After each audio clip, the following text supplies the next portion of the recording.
পারিস না, তোর নানা দুইটা ভাই আছে, দুই ভাইয়ের ফোন দে, টাকা নিয়ে আইতো। ভাই ওরা রে ভাই ফোন দেন না যে ভাই, ওরা তো ভাই টাকা দিতই না, ওরা আমার আর এই অবস্থার কথা শুনে ভাই মজা নিব ভাই। আপনারা তো ভাই মাইরে আমার শরীর আঘাত করতেছেন ভাই, কিন্তু ভাই আর আমার শরীর আঘাত দিত না ভাই, আমার মনের মধ্যে ভাই আঘাত দিব।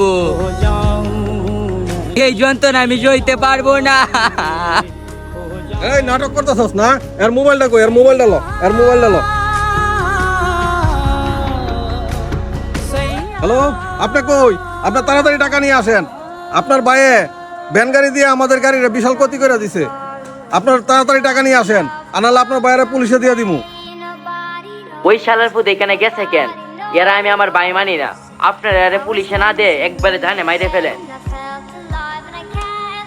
দেখছেন ভাই, আমি কইছিলাম না ভাই, আপনারা আমার শরীরে ভাই আঘাত করছেন ভাই, মারছেন, তাতে ভাই আমার কোনো সমস্যা হয়েছে না ভাই, রক্ত বেরিয়েছে ভাই, ডাক্তার দেখাইলে ভাই ভালো হয়ে পড়বো।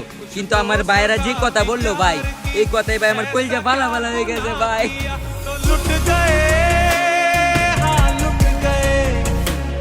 রক্তের সম্পর্কের মানুষ এতটা নিষ্ঠুর হয় কিভাবে? এ একটা ভুল করছে ঠিকই, কিন্তু এর আপনজন যে কথাগুলো বললো তা তো এর ভুলের থেকেও জঘন্য। ভাই তোর কোনো জরিমানা দেওয়া লাগবো না, তোর আমরা মাফ করে দিলাম, তুই আমরা সাথে চল, তোরা হাসপাতাল লয়ে যাই। রক্তের সম্পর্ক হলেই সবাই আপন হয় না, বিপদের সময় যেই ভাই পাশে না দাঁড়ায় সে মায়ের পেটের ভাই হলেও কখনো আপন ভাই হয় না।